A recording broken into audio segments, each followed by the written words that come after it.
everybody. Today's a really exciting initiative discussion today, which really relates to building a STEM ecosystem and how it really is connecting members in the community. This is something that we've all been connected with. And I think in times where we're all digital, I think there's actually some amazing opportunities where we can really start to connect and have these conversations more. And so really excited that we can kick off this conversation today with the guest speakers that we have. Thanks, Jeremy. We have a few special guests here with us today to share how they are working with diverse ecosystem stakeholders and the ways in which they are engaging the community in innovative ways. Our presenters for this session are Jeremy Shore, the Director of Digital Innovation and Early Learning for TIES, Casey Fankhauser, the Community Coordinator for SciTech Institute, Cal Manis, the Project Director for the Rural Activation and Innovation Network. And let's see here, I don't know if Odette's been able to make it. So no, Odette Amore, who was scheduled, had something come up and she wasn't able to make it today. But I'd like to thank the rest of you all for being here with us today and to share your expertise with the group. And so now I want to welcome our first presenter with Jeremy Shore. I don't just like him because he has an awesome name. We've known each other for quite some time with their work with TIES, the Teaching Institute for Excellence in STEM. But TIES has really helped to lead the effort, we call them air traffic control for the STEM ecosystems movement, which is really looking at the system-wide opportunities of STEM, STEM cross-institutional collaborations coming together. And this really has set the foundation for a lot of the work that we've done here in Arizona, but also how we can work with other communities across the country and world, for that matter, on what they're trying to do in their areas and learn best practices. So thank you, Jeremy, for agreeing to be here, and really excited to hear what you have to say. Thanks, Jeremy. Beth, if you don't mind, could you just turn off that slide and just go to my face in the Golden Girls kitchen here. Also, Jeremy, I don't know if you have this scenario, but I have never had another Jeremy in my life, personally, professionally, school. So it's really throwing me off. I'm not used to people saying my name and it not being me. As I mentioned, my name is Jeremy Shore, or as was mentioned, my name is Jeremy Shore, and I'm here with an organization called TIES and also the STEM Learning Ecosystems. I'm just going to talk for 2 or 3 minutes, a little kind of high level about what TIES does, what the STEM Learning Ecosystems does, and I'm looking forward to answering your questions and maybe digging a little bit into the value proposition. Why is this important? What models have worked for other organizations and regions and things like that. But for that kind of introductory 2 minutes, there's me without a beard and with slightly shorter hair. That's my Twitter handle. Follow me on Twitter. My kids make fun of me when my Twitter count doesn't go up. So if you just help me out and follow me so that I can rub it in their faces, I would appreciate it. So what is TIES? What is an ecosystem? TIES is an organization that has been around for about 15 years. We don't sell ties. It's kind of like KFC. Nobody ever really says what the TIES stands for, but I'll tell you. It stands for the Teaching Institute for Excellence in STEM. It started 15 years ago by a woman named Jan Morrison, who is still a senior partner in the organization, and who started primarily to develop the Gates schools in the Baltimore area and expanded from there. It now has a footprint in every state in the nation and around the country. The stuff that I do is primarily surrounding K-12 STEM school implementation. So I help schools design their STEM programming. I help them implement it. I work on thought partnership and a lot of work with communities and organizations as they develop things like this, like the ecosystems here in Arizona, as they develop their local and regional and state level ecosystems. I support them in that work. Beyond me, though, TIES does a lot of work with philanthropy and nonprofit work. It does a lot of work with STEM pipeline and developing the human capital to fill the future STEM jobs in a region, and a whole lot of work with digital fabrication, making, and building. So it's really about getting kids the deeply experiential experiences which is not a good sentence, to make them viable candidates for the high quality and high paying jobs that are in a region, and also helping regions think about their economic viability and what needs to change and shift in order to attract the right kind of human capital. So ecosystems are just exactly that. If you're not new to this initiative, you've kind of already heard this. If you are, the point of the ecosystems is all started when Jan and Gerald Solomon and some others were talking about how, as they did work in different regions around the country, they discovered that there were a lot of people with very similar and overlapping goals who weren't talking to each other. They were spending money in competing ways instead of bringing that money together.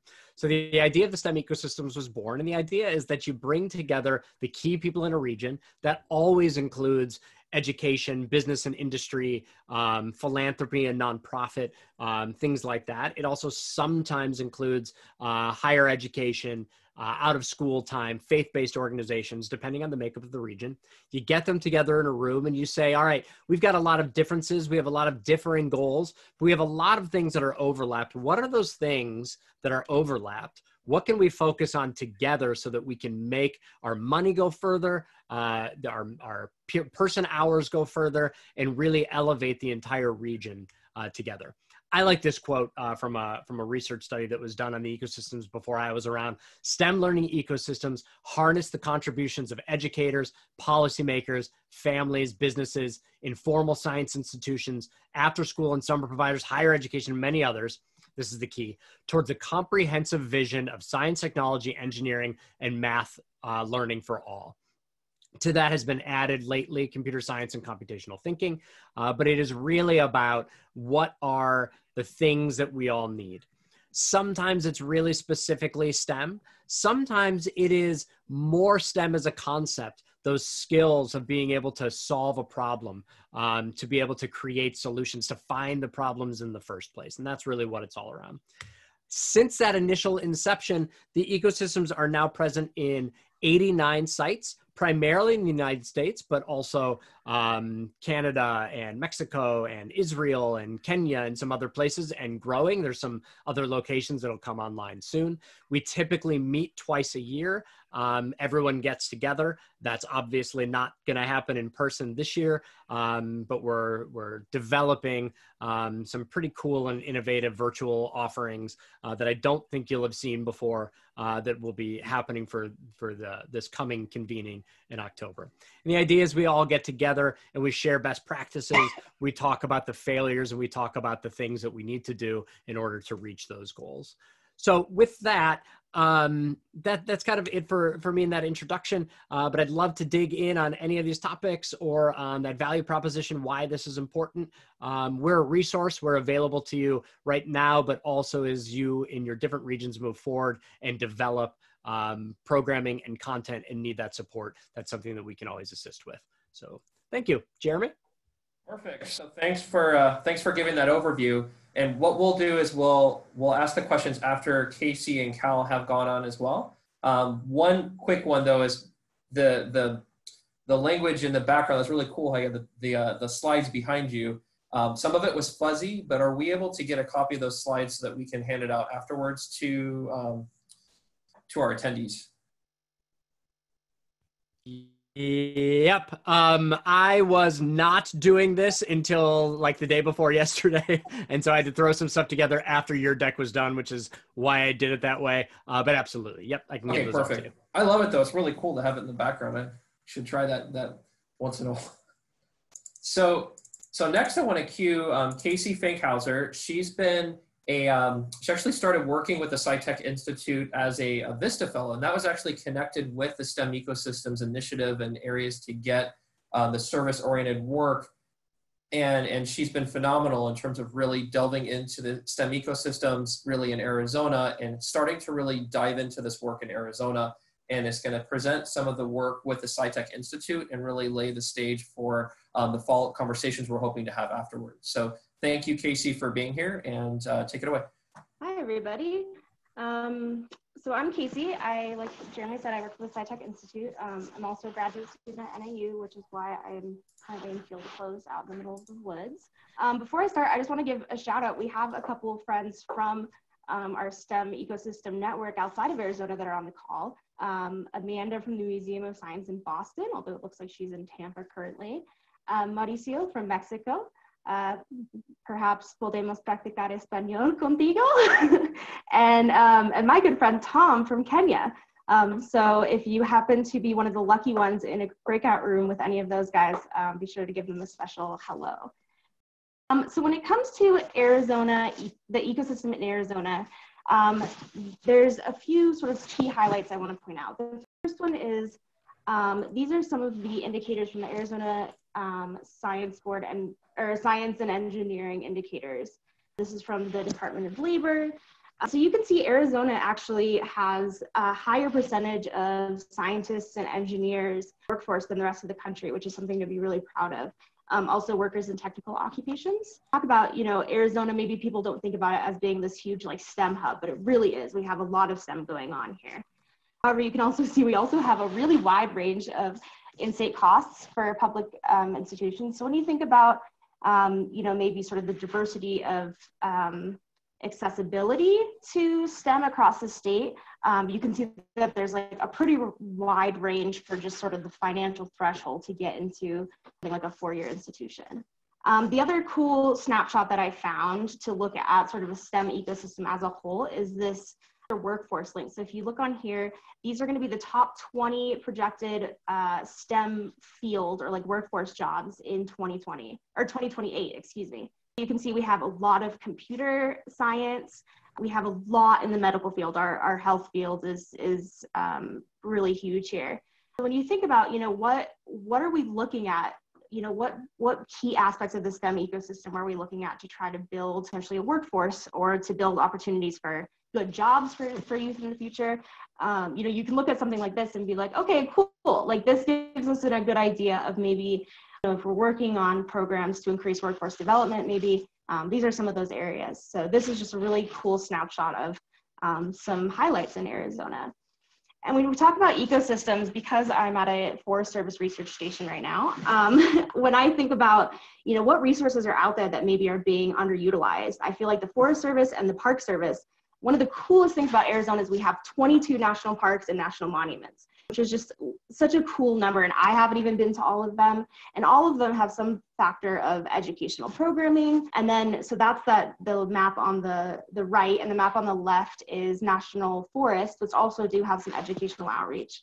You know, and you can look at the same thing for hospitals, for universities, for Air Force bases, for museums.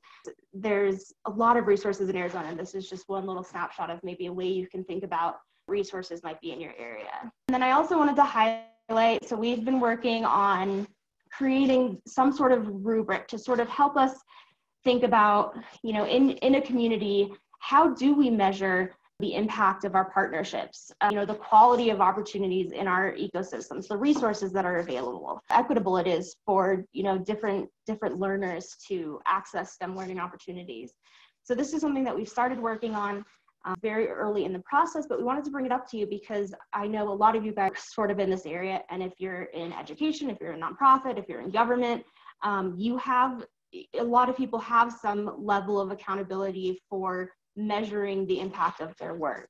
So if this is something that you think you have a really cool tool that maybe you think could help measure the impact of partnerships, the engagement of partnerships, quality of STEM learning opportunities, anything like that, send them our way. We are sort of trying to create one big ball of evaluation for sort of a regional STEM hub to look at. And right now, you know, we're going to look at sort of these key areas of focus for STEM community building, how to rank partner engagement, and sort of lists of potential partners and partnership ideas as well. And I think that is all for me. Thank you, Casey. And this I'm really excited about the rubric. We've talked to some of the people even in the group about the rubric, and we've already had some really important feedback that's going to go into it. And I think the follow-up conversations will be really critical in terms of how do we make this our own and something that communities can build. So next, I want to cue Cal Manis. He's the project director for the Rural Activation and Innovation Network. And really this regional hub STEM ecosystem has been a really key part of the RAIN work over the past 4 years and really learning a lot of insights of how STEM and STEM capital and ecosystems really work in rural communities. And shout out, I think we have several members of the RAIN communities here today as well that are participating, and hopefully people have a chance to talk with them more in the discussions as well. So with that, thank you, Cal, for being here, and take it away. Thanks very much. So Casey, we're going to run through these pretty fast. So why don't you give me the next slide. My name is Cal Manis, and like Jeremy said, I'm the project director for the Rural Activation and Innovation Network, or RAIN. We're an NSF-funded research project, and we currently, let's go to the next one. We currently are doing work in 4 regions of Arizona. These are 3 of the major insights that we are working with. And for those of you who have never seen this, this is Wilcox, and the little building on the left is Studio 128, which is a technology innovation center in Wilcox, which is kind of cool. Provide an opportunity to study, promote, and engage in rural communities, develop a database of best practices, and this is seminal study on rural informal science education.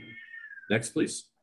As with any research project, you have to have questions, which we'll get to in a minute. These are the 4 regions that we work with: Cochise, Graham Greenlee, Southern Navajo and Apache, including the White Mountain Apache Nation, and the Verde Valley of Yavapai, including the Yavapai Apache Nation. Next, please. So, okay, this is weird. So that should be a 1 and a 2.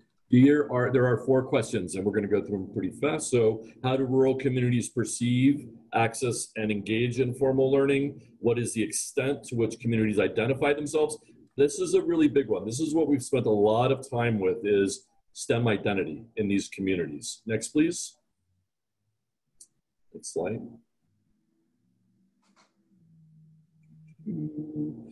What is the extent of place-based networking? And then how do networks foster STEM-related identity on a personal level? Next, please. All of these pictures are from programs that RAIN has supported in one of the 4 communities. These are what we did was we took Arizona First Things First. They have a regional partnership council model that's legislated, and each of the councils has seats that have a specific sector. And so we took that model and we created the Rural Innovation Councils. So we did this, and this is so that the communities could decide on how to support each other in the development of asset mapping needs and resources. So we encouraged, how do we encourage change in STEM identity? How do we guide understanding? How do we create a scope of work and build a research base? Next, please. These are both in Bisbee, the Bisbee Library and the Bisbee Nature Center. These are several of the things that each of the RICs started with and then returned to periodically. Asset mapping, needs identification, that led into a strategic plan, which led into outreach, budgeting, and media. Next, please. So everything was done strategically, and the desire to be asset-faced versus deficit-faced. This is a brief look in Cochise County, so we're going to look at the 4 different areas. Population of approximately 120,000, 6,500 square miles. To get from one side to the other takes a couple of hours. One of the largest cattle feedlots in the country is in this area, and we also have sandhill cranes that come through. Next, please. This is also an area of extraction. Graham and Greenlee is mainly an extraction industry, or not mainly, but largely an extraction industry area. Also about 6,500 square miles between the 2 counties. A lot of this area has focused on developing early childhood and library-related STEM programming. Next, please. Next. Next. Okay, this is Southern. It might be lacking. Okay, sorry. Southern Navajo and Apache counties, about 10,000 square miles, a little bit more, about 100,000 people. This includes both tribal and non-tribal areas. This has been a very active area. This is where I live also. We have created or supported the development of a variety of maker spaces.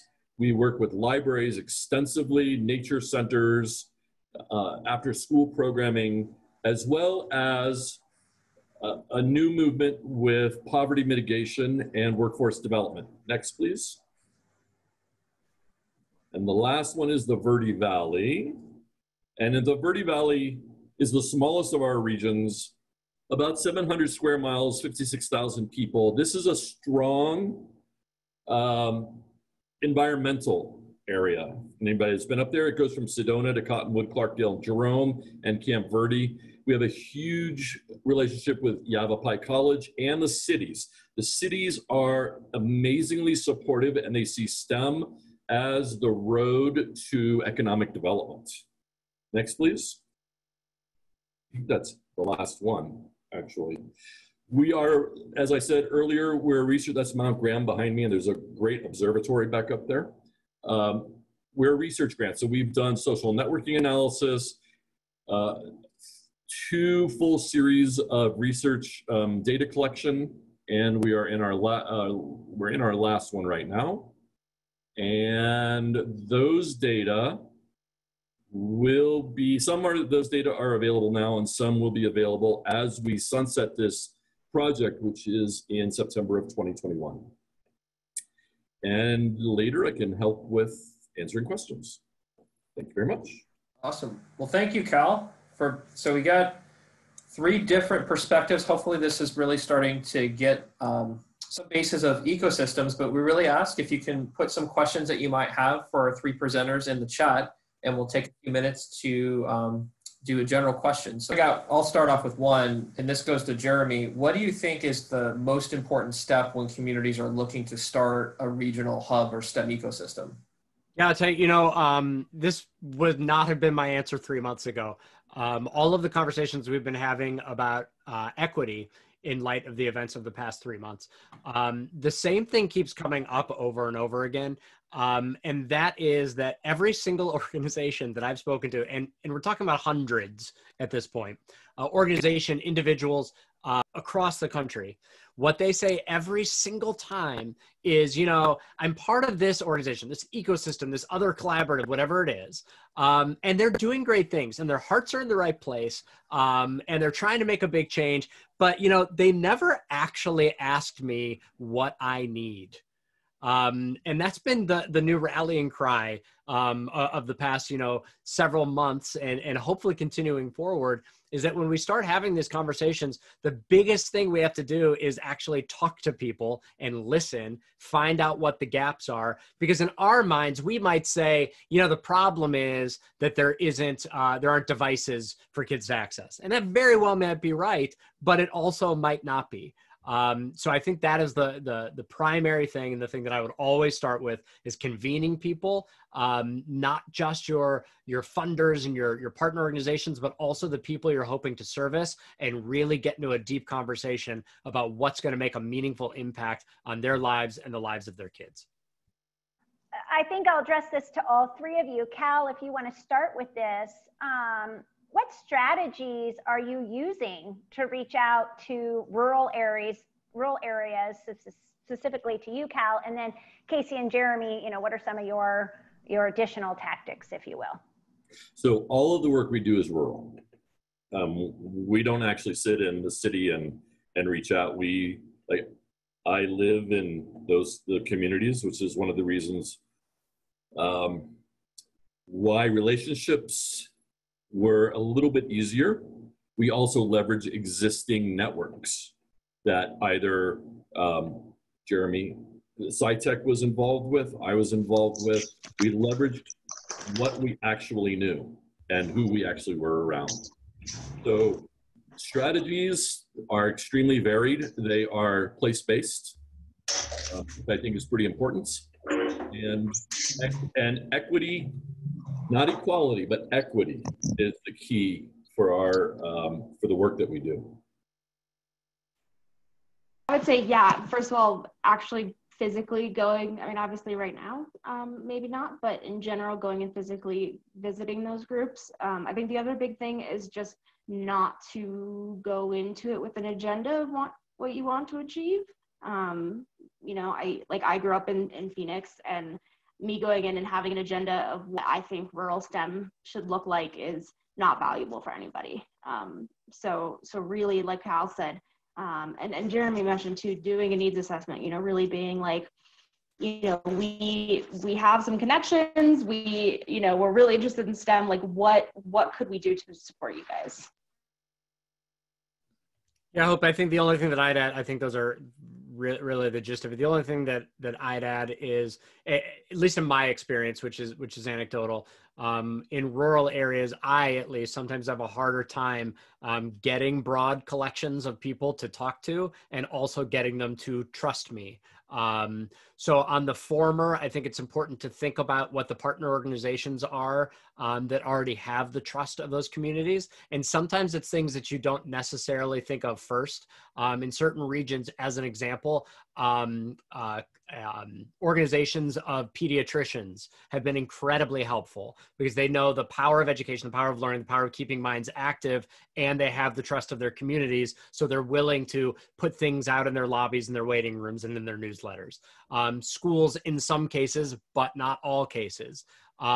Organizations that you don't always think about as STEM organizations, but that really are, like 4-H, Girl Scouts, Boy Scouts, those types of organizations, Head Start. So it's really thinking about who has the trust already that you can partner with to help you find people and get in the door. Yeah, I think that's a great point. Casey and I were talking a little bit about that yesterday. So in the sense of what could be a part of a STEM hub that isn't what you would traditionally think as a STEM, you know, partner, right? And so I think you bring up a really good point, right? Thinking outside of those normal organizations that come to the forefront of STEM, but what are those other ones that you can engage that can help build that trust? And to Casey's point, not going in with this set agenda, really to go in with empathy and to listen, I think is really important. And I hear 4-H and I think pigs, but they're apparently the largest STEM organization in the country, 4-H. So I love it. I love it. I grew up around pigs, so I appreciate that. So another question, I think this, Casey, I'm going to start with you because it might lead into the rubric, and then maybe we'll go Cal and Jeremy again. How is the long-term impact being measured? And what is the most impactful activity of the ones listed? That second part probably being more for Cal, but if you want to address, Casey, that first part of long-term impacts being measured. That is a great question. So a couple things that we have done for various programs, which each of them has to sort of be tailored to what you're looking at. For events, we look at attendance. You know, just if there's more people showing up, we sort of are like, okay, well, if there's more people showing up, hopefully there's more people learning about science. We also do some work with STEM identity. So, you know, if somebody comes into a program or maybe comes into a museum and we ask them before they really get involved, do you think of yourself as a STEM person? You know, what STEM is in your community that you can think of? And then afterward, asking them those same questions, you know, having some way to measure the both recognition of maybe not so traditional STEM, and also the recognition that everybody does have some sort of STEM identity, even if it's maybe not something that's super traditionally thought of. So yeah, attendance and identity are two of the ones that we've used, but we're always looking for more ways to evaluate outcomes. Thanks, Cal. And do you want to talk a little bit about your evaluation and which of the outreach efforts that you've done has been most impactful? Yeah, so we're still in the middle of a lot of this. And so we don't really know what long-term will look like. We can assume from patterns. In two of the regions, small science museums came about. and can be directly aligned to the existence of RAIN. So we helped to fund some of the startups of both of these. That is pretty big, especially since one is a border community, one is in the Verde Valley. In the White Mountains, which has no industry anymore, it's all tourism. There's been a movement within the White Mountain Nature System, the White Mountain Nature Center, to create a wide variety of STEM programming, focusing on multi-generations. So we anticipate all three of those to continue and move forward in time, which we assume to be a success. We have a number of others. We've supported almost 100 different projects or programs. Not all have been successful, but many have been. Great, thank you. Jeremy, anything that you want to add to that before we wrap up the question part and head into breakout rooms? There's lots of great questions in the chat, but I want to make sure we have time for the breakout rooms as well. So two things. Hope, first of all, the questions in the chat, I don't know if this is a thing that you guys do, but it's what we do on ours. Please feel free to compile those and send them. And I'm speaking for Cal and Casey and shouldn't, but I'm sure that the three of us could kind of answer some of those for you to send back out. The only thing that I always say anytime we're talking about data is in education world, we spend a hell of a lot of time collecting and analyzing data that nobody actually cares about and doesn't know what to do with. So when you're thinking about surveys, when you're thinking about measurement, when you're thinking about all those things, it goes back to what I was saying before. Make sure first you're talking you're listening to the people you're trying to service and figuring out what needs to be measured to prove that that's successful, and just focusing your analysis on those components. Thank you for having me. I'm excited to hear about the rest of these breakouts. Thank you, Jeremy. We really appreciate you being here. And to all of our presenters, thank you so much for taking your time today. We know everybody is incredibly busy, but your insights have been really helpful. And just to reiterate what Jeremy said, we will be taking everything in the chat and we synthesize it and aggregate it, put it into a document, and we send it out to anybody who's registered for this event. So anything else before I send us to breakout rooms? Nope, really excited about the discussion, and a lot of that's captured today, I think, is going to be really important feedback also that can be utilized in the rubric. So try to capture the notes today, especially.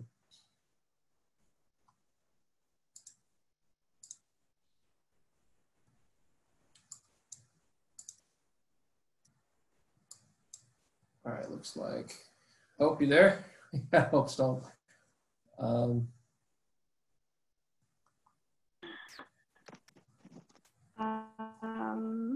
Does anyone know how to do breakout rooms other than Hope? All right. Let's see. I guess we can keep answering questions. Jake or Jeremy, if you want to pick another question. Let's see. There was a good question. So one thing that we could ask in the meantime is just a question, we had a question earlier about really how do you get the kids that aren't excited about STEM interested in STEM? Hi, Jeremy, I'm back, sorry. Oh, you're back, okay. Yep, surprise, I don't know what happened, but whoever is host, could you make me host again? I don't know who it went to. Looks like maybe, oh, Beth. Beth, could you make me host and I'll get this party going? Sorry, I don't know what happened. Will. Let me find participants. Here we go. Sorry, this is a joy. This is my first time ever being kicked out. Oh, I gotta love it. Okay. There you go. My host. All right, you should now be host. Okay, so that's everybody you should be going to your breakout rooms. That's interesting. Oh boy. All right. They're all made, so this is super interesting. Okay, hold on. I'm going to close them.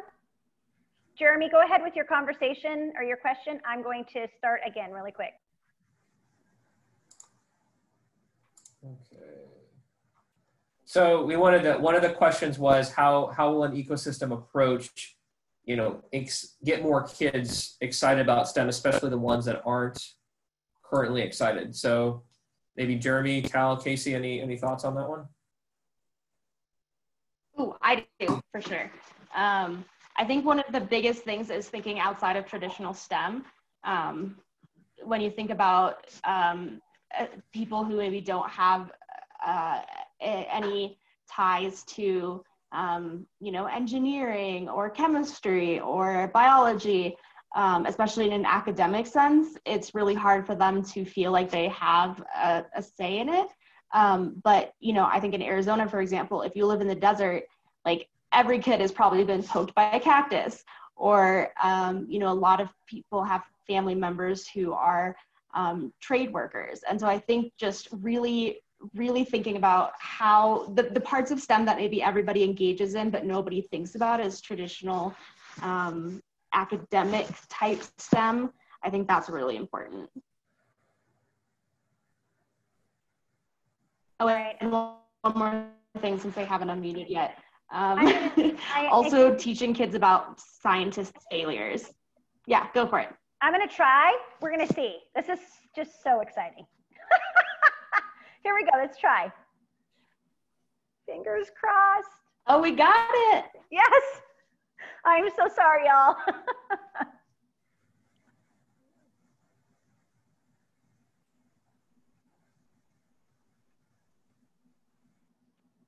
There's Beth and Eric is back. Awesome. Looks like, okay. I'm back too. Wonderful, Mauricio's back. All right, it looks like everyone is back. So what I would love to do is just do a quick share out. Hopefully I don't go anywhere. Let's see, is Oliver, are you still on? Do you want to give us a quick shout out and share out of what happened in your room? Yeah, definitely, thanks. So we had several people contribute a lot. We had a lot of really great discussion. We were mostly talking about the various resources and organizations that we represent in our breakout room, and the importance of identifying each of these different resources and consolidating them across our, at least here in Arizona, our schools and tribal nations, the rural areas like we were talking about. Awesome, thank you for that. And Benjamin, what about you? Anything you want to share from your group?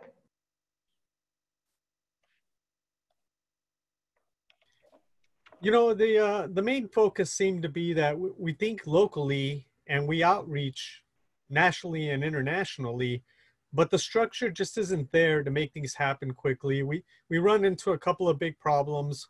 One of them that was mentioned is that the private industry really has to focus on the return of investment, and that includes time. And so to include the private industry, you really have to have your ducks in a row to approach them, or else they turn away very quickly. They just don't see the return.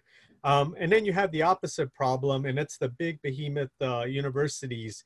And they have the ability to make things happen very quickly, or they have the ability to stall things very quickly. And so, you know, it really is STEM is too big for any one region. It's got to be done right. And that's what this is all about. We're trying to figure out how we're going to do this right and develop a process for it and increase our chance of success. It's all about workforce development, quite frankly. Yeah, I think you bring up a good point, right? Also being organized when you go meet with people, being organized, but also coming in without an agenda and having empathy, right? It's a balance between the two, for sure. Yeah, you really have to be 75% of the way there before you have that meeting. Yeah. And then Jenna, anything that you want to share from your group before we wrap it up? Yeah, I think that my group had lots of great conversation, even just in that short amount of time. I think that some of the biggest things we talked about were just, you know, trying to think outside the box, think about things that are not traditionally STEM, and then just, you know, just outreaching to the community. I know that we had conversation about how many organizations that you might not think would, would necessarily want to get involved. Many of them do have educational departments or components to them, and most are really more than willing to help. So just making those connections whenever possible and just getting creative. Great, thank you, Jenna. And sorry that we ran out of time. I didn't have a chance to go around all the breakout rooms, but I do want to thank our moderators again. You all are absolutely amazing. And especially for those couple who jumped on at the end who said, I'll moderate a panel. I really appreciate your flexibility. You're amazing. So Jeremy, anything that you want to wrap it up with? Yeah, so I want to also thank our presenters and the team here to help really put these on, balancing. There's a lot of balancing with getting these to be as smooth as we can. I think this is now our 7th time doing this now, and eighth time. So we appreciate a lot of the people that are coming each time, and we're hoping it's providing value. And please, suggest topics and conversations that we should continue on. Our hope is for this ecosystem. It could be something writing in the chat. Also, feedback later is that we really would love your feedback as this rubric develops, and if we're able to talk to you more about providing guidance on what those criteria would be for that. And most likely we'll have some spin out task force and conversations that will come out of this. So thank you for being here. And next week, we're gonna have conversation, or in 2 weeks, sorry, on August 20th, we'll have the conversation on computer science education, engaging now and in the future. And again, that was a topic that was highly thrown out and suggested by our attendees. So thank you for being here, and we'll hang out for a few more minutes. And with that, we'll close up. So thanks again. Thank you all, appreciate it. Seems like we need some music that would play at the end or something. I know, I could sing. I don't know that you'd like it, but. I think you'd we need you to sing. Leader and trailer music. Yes, that's a great idea. Have an intro lead in and then an exit, kind of song or goodbye message or something. That's a great idea. All right, Mike, I'm going to put you on that. Yes. We know the science band, right? Jeremy, that whole scientist group of band. That's true, right? We could have them play like some overture or something, so it comes at the beginning, at the end. But it seems like that might be something that we're missing. Like if you went into a physical place, there's, I don't know if it's elevator music, but something in the background. You need to listen to like Vangelis.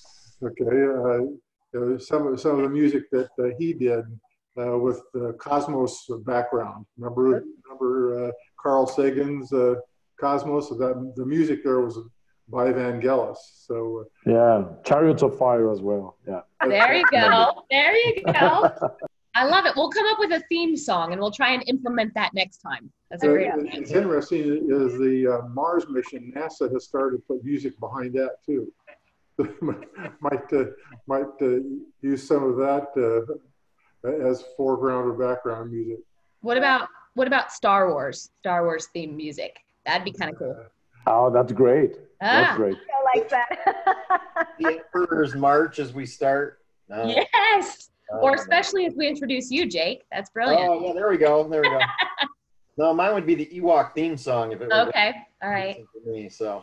We're onto something here. Let's collaborate and come up with a different. Next week is tech, or the next time we do it is tech. So then. And it would also be helpful if we allowed people to get onto the meeting before noon straight up. It's just so you can check your video and audio for the meeting. If you open up a few minutes early. And great idea. And you could do the intro, video, or the song of the day or whatever. Like I said, there's a lot of stuff that's out there. What I'm wondering is so part of it is before you start, part of it is we're getting a couple final pieces with presenters and moderators and getting that part together. But it almost seems like it'd be I don't know if Zoom has it, but it seems like it'd be great to have kind of like a holding lobby. Yes. People can also be at as attendees. So people could join 15 minutes early and just do a hangout at the time. It's an option. Take a look at your options. It's one of them is, do you want to use your space bar to turn on and off your microphone? And you've obviously disabled that feature. So that's one that drives people crazy. They don't know that while you're typing and you hit the space bar, you shut yourself off until you disable that particular feature in Zoom. So there is Had a that happen. room that you can create in advance. So you do that lobby feature, that might really help us do that. So then we're able to have, and so people could join 15, 20 minutes early if they choose. And then we could have team members in there. And then also then the other lobby is getting the presentation ready and then merge them the two. I didn't know you could do that. That'd be great. and by the way, you know, I never put value and proposition in the same sentence. When you talk to a company, they're aligning their values with your values. So as you talk with a company and you know they get on board and they're excited, it's because they've bought your vision, not because they've said, well, gosh, I can get this ROI, you know, the return in 3 months or 6 months. It's because they've bought your vision. People buy from the heart, and then after they've said yes, they look in their wallet to see how big their yes was. Okay? But it's the decision's always made a lot further north than your wallet. Very true. Great comment. And I asked the question, we were about to talk this one in our session in the breakout room. There are a lot of different virtual platforms, and people throughout the community are either becoming conversant with it or just are lumbering through no matter what. Have you, Jeremy, the SciTech Institute, become a resource for teachers or educators that are trying to use virtual platforms and really haven't mastered it? I mean, for example, Maria's on the screen next to me, and the light behind her is much heavier than the light in front of her, and there's no way to see her face. Where you've got lighting, somebody taught you how to light your screen or light your face so that people could read you, versus hope that's in the dark there. Maybe I'm hiding. And by the way, I was at a conference where every time this one particular speaker had the opportunity to speak, he wasn't sure that his microphone worked. So every time he spoke, he would do this. You could count nose hairs. It's like. I'd like to add one thing on that. I'm sorry. Michael, you brought up a good point. I said that in our breakout room. I think Jeremy was there, that as professionals, we really need to start infiltrating the schools and helping out with one another, because I'm a parent. Mesa Public Schools just started.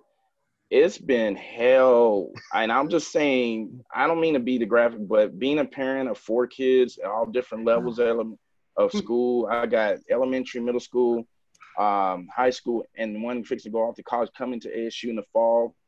My thing is, the elementary level is where we really need to help the teachers as professionals, as industry. And I also said this with a couple industry leaders on the Mesa STEM Alliance call that I was on for the area out here.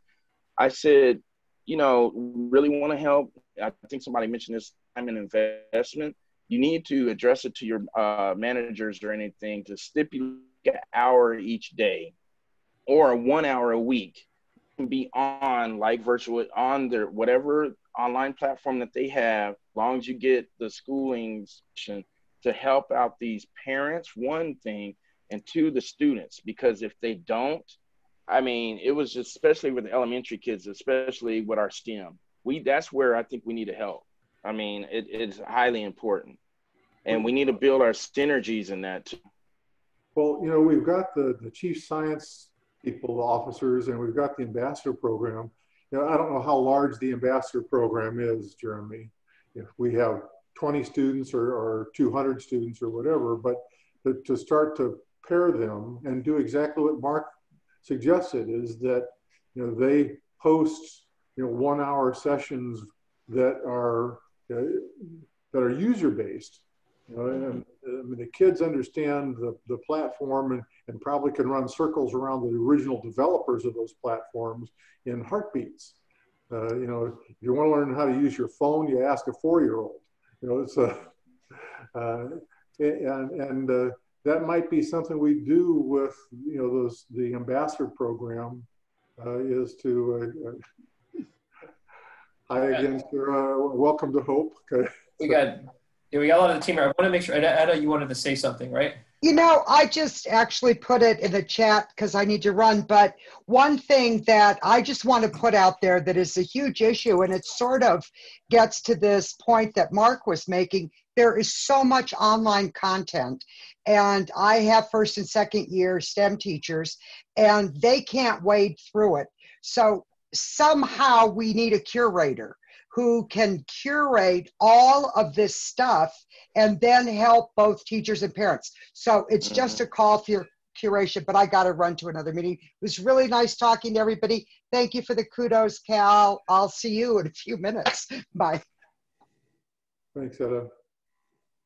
So we at SciTech, we actually have developed a comprehensive resource directory that's posted on our website where we've gone through and vetted all STEM resources that are produced and provided by real credible organizations and institutions, both local and national, and we've gone through and we've vetted them and made them available, categorized appropriately per age group and type of resource specifically to help teachers and parents with digital learning and any sort of online activities, so that they know that these are good, high quality STEM resources. And to your point, Mike, this has been brought to our attention. This was brought to our attention about a month ago that we should work on compiling a list of online tutorials for the specific digital platforms, particularly for teachers. So to help them with like Google Classrooms and so on and so forth, because this is new to them too. So we're working on that, adding that as a category. That's on our radar to help. But please do share our resource directory because it's a great tool for all this digital learning. Yeah, and that may go to Mark's original question. I mean, he's a parent and he's doing homeschool stuff, never done it before, doesn't want to do it again. The idea of virtual environments and virtual teaching and all those other platforms that are out there and all the resources that are out there have become increasingly important. And by the way, the demand for virtual environments or hybrid environments is not going to decrease. I mean, if any of you have gone to physical conferences and you've been at an event that's 500, and this year it became virtual, and now the attendees are like 2,000 and 3,000. I mean, the penetration rate is huge. If we don't think of this virtual activity as, flash in the pan, we can make a huge difference. Yeah, I'd just like to add what I was just saying. When I had to go trade in the laptop for my son for going back to the elementary, what the staff was happy was about, I said, "Hey, superstar, how you doing?" And she started cracking up. And I said, "What can I do? I still work for Early Academic Outreach for U of A, and I work with all the other organizations and mainly the college access for all the universities. But would it be beneficial, like on Wednesdays when they have their short little days, like whatever short day during the week, that we would come online and actually whatever parent, whatever teachers that need, if once they get to know what students need help, we can build a portion out to say, hey, ASU will be online at this time, U of A can be on this line, or a company will be online, and not just give them email resource to the webpage, but actually walk them through it. More of that one-on-one because a lot of parents, depending on their computer literacy rate, that's the thing that I was saying that could be real beneficial to help. And I proposed that to my boss on a meeting yesterday, especially if we're all outreach and helping out as much as we can. I think that would be the bigger picture, because that staff member and the teachers were like, yep, even my son's teachers like, yep, that's what I needed. Okay. Hi, this is Kelly, and I apologize, I'm calling from my car, but what an excellent conversation, because yes, what I would like to see happen are those, not just another video and saying this is a vetted resource. I taught 6th grade math myself, but SciTech would love to do that and offer them a little training opportunity where you're actually sharing your screen and showing them where to click and how to post cool videos in their Padlets or Weebly's or whatever they decide to use, so that teachers are feeling more supported, that we know that there's 400 different versions of the same. So, yeah, let's definitely talk about that a little more, and you know, vet out who would like to host a breakout room for parents, or who would like to host a breakout room for kindergarten teachers. So I think it's a good idea. Yeah, I gotta go. But please keep me in mind, Hope, Katie, and Jeremy. Please keep me in mind. I mean, even though I'm working with ASU, U of A, but my main emphasis is we got to get these kids in a frame of not being frustrated. I saw my son get all frustrated, and I know I'm not the only parent, you know. And I think if we can more synergize ourselves, it doesn't matter what school we are and whatever background we come from. I think that's where it helps, especially moving forward for this future generation, that everything's going virtual. And one thing I like to add, I'm working with rural students and Native students, one thing I met with the principal at Luke, he's very, very concerned about the hotspots and losing enrollment. That's another thing that we got to deal with our rule. They're going to lose enrollment. There goes the money, everything else. So that's where I'm just talking about that too. Yeah, and how do we leverage our partners like Viasat and Cox and others to help help do that? Do we work with local libraries or various hotspots around the community, still having opportunities for social distancing as well? So I think, Mark, you bring up some really great points, and I think Kelly, Katie, Jeremy, and I can do a little brainstorming, and Lisa, and then let's reach back out and see what we can do. You know, maybe STEM Community Lunchtime Conversations has an offshoot that, yeah, every other Wednesday we're online to help with whatever, and not just us, but you know, we have a bunch of breakout rooms and people can jump on for different platforms that they might have. So if anybody else has, I know I need to end the meeting, I got to jump to something else too, but if you have anything else, feel free to email myself, Katie, Kelly, Jeremy, any ideas, and we'll start to put those together and see what we might be able to do. So thank you all again for joining today. Appreciate it. And we'll send out all the resources and information collected today on Tuesday of next week. Bye, everyone. Thanks for joining us. Bye. Mark, go Sun Devils. Oh, you know what? Honestly, my wife's alum. She works for ASU. My daughter's going to ASU. My brother graduated from ASU. I honestly do not get hung up in that. The only reason why I'm at U of A is because I'm just trying. They're the only PhD program in my discipline. Good for you. I don't care about all this rivalry stuff. I do. And well, the only way I say that is because I grew up in the Big 12, Big 8. Okay. I'm an Oklahoma State, Texas, OU. It's God family football. It's like football starts Wednesday, not Friday. We start football Wednesday, and the tailgate party goes all the way through Sunday. Here. Honestly, I just had an interview today to go to ASU. So pray for me that I hopefully can get in with the first admissions, first recruitment. And then I have another interview for online math and retention. So I've been applying for ASU. So trust me. Best of luck.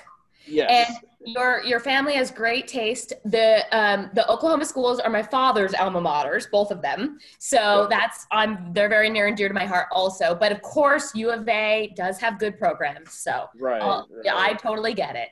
Right. Go Sun Devils. Bye, everyone. Bye. Thanks for joining us.